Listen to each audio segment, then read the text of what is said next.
A lo largo de la dictadura de Augusto Pinochet hubo un año que marcó mucho este conflicto. Fue el año que se originó todo. En 1973, el presidente Salvador Allende convocó una cadena nación para todos los medios de comunicación el 11 de septiembre a una consulta nacional, la cual se iba a realizar el 4 de noviembre, coincidiendo con el tercer aniversario del ascenso al poder. Al día siguiente, el 12 de septiembre, el presidente del Partido Socialista, Carlos Altamirano, llamó a las fuerzas militares a sublevarse en apoyo al gobierno, con el fin de realizar un autogolpe de Estado el día 14 de septiembre. El 13 y 14 de septiembre se realiza el primer y segundo ensayo de la parada militar, pero el ensayo se ve interrumpido cuando terroristas vestidos de militares empeñan en atacar a los altos mandos de las Fuerzas Armadas. Pese a los atentados y las anormalidades, se celebran las fiestas de Chile como de costumbre el día 18 de septiembre. El 28 de septiembre, después de ser derrocado el expresidente Salvador Allende, abandona Chile vía aérea, rumbo a Cuba, donde se ve apoyado por su compañero, el dictador Fidel Castro. Después de que Chile cortara todos sus vínculos con diferentes países, Paraguay reanuda los lazos económicos con Chile. Es importante recalcar que durante los años de la dictadura chilena, muchas figuras importantes como lo fue Pablo Neruda, entre otros, abandonaron Chile por su extrema derecha y regímenes violentos. En este mismo año, el 12 de octubre, tras una visita al Vaticano, el Papa Pablo VI le otorga su bendición al sistema aplicado en Chile. Entre el año 1974 y 1999, pese a intentos fallidos, la dictadura sigue en pie, siendo cada vez más extremista y oprimente. El 11 de marzo, mediante un plebiscito en 1988, el pueblo chileno decidió de manera democrática acabar con la dictadura de su actual comandante, Augusto Pinochet. Para el año 1990, Augusto Pinochet ya no estaba al mando. En el mapa podemos ver la ubicación de Santiago de Chile, donde fue el primer golpe de Estado en la Casa de la Moneda, ya que esa era la residencia del actual presidente, que en ese entonces era Salvador Allende. Los autores principales fueron Augusto Pinochet, que actuó como líder de la dictadura, Gustavo Lieg, que fue uno de los principales opositores de la dictadura chilena, José Toribio, que apoyaba las ideas de Lieg, César Ventosa apoyó el golpe de Estado, Onofre Jarpa, fundador del partido al que pertenecía Pinochet, Patricio Aylwin fue el primer presidente elegido de manera democrática después de Augusto Pinochet, y el pueblo chileno, que básicamente sufrió bajo la tenacidad de Pinochet. Las causas principales que motivaron el conflicto fue la crisis que vivía el país desde los años 50. También el gobierno socialista de la actualidad, gobernado por el presidente Salvador Allende, y también tanto aspectos políticos, económicos como sociales. Las causas del golpe de Estado fueron la influencia de la guerra entre Estados Unidos y la URSS, la participación en los sectores públicos contra el actual presidente Salvador Allende, las orientaciones ideológicas contrapuestas dentro del gobierno, el ambiente de violencia generalizado por el MIR, que es el Movimiento de Izquierda Revolucionario, y el pronunciamiento militar inevitable que era comandado por Augusto Pinochet. Las consecuencias fueron: cayó el PBG en un 12% y aumentó la sensata en un 16%, y el valor de las exportaciones se redujo a un 40%. El modelo principal del conflicto era una dictadura dirigida por un líder de extrema derecha, en este caso Augusto Pinochet.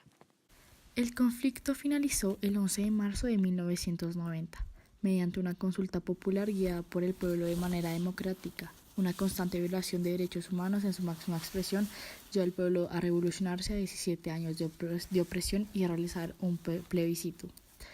Con un resultado del 55.99% por el no, el pueblo chileno le denegó a Pinochet su nuevo mandato y en consecuencia se celebraron las elecciones presidenciales democráticas el año siguiente. Augusto Pinochet entrega el mando al nuevo presidente Patricio Aylwin, es decir que después de 17 años de opresión era el fin de la dictadura militar en 1990, iniciándose así un nuevo periodo histórico conocido como la transición a la democracia. La dictadura de Augusto Pinochet se puede resumir como una dictadura que fue rechazada por la sociedad, desde el primer momento en el que mostró violencia haciendo el golpe de Estado e incluso en su mandato. fueron unos elementos que construyeron la imagen de una dictadura militar en el exterior. Diferentes países colaboraron y ayudaron a denunciar estos hechos y a llamar a la solidaridad internacional con el pueblo chileno. Todo esto implicó un aislamiento político e internacional del gobierno político, que impediría que Pinochet viajara oficialmente al extranjero y que también fuera aceptado.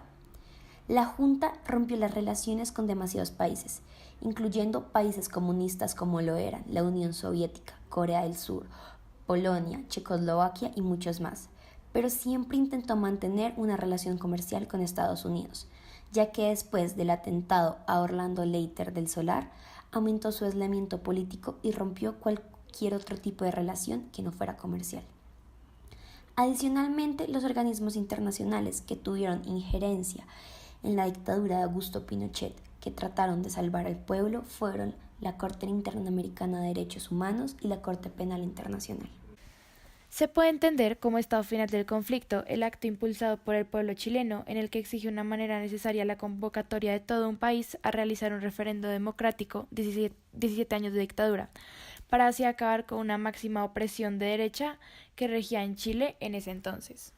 Los militares involucrados en la dictadura de Augusto Pinochet, que son aproximadamente unos 500 militares, la gran mayoría fueron procesados por su presunta participación en todos los crímenes que fueron cometidos durante los 17 años que duró esta dictadura, de los cuales solo unos 70 están cumpliendo su condena.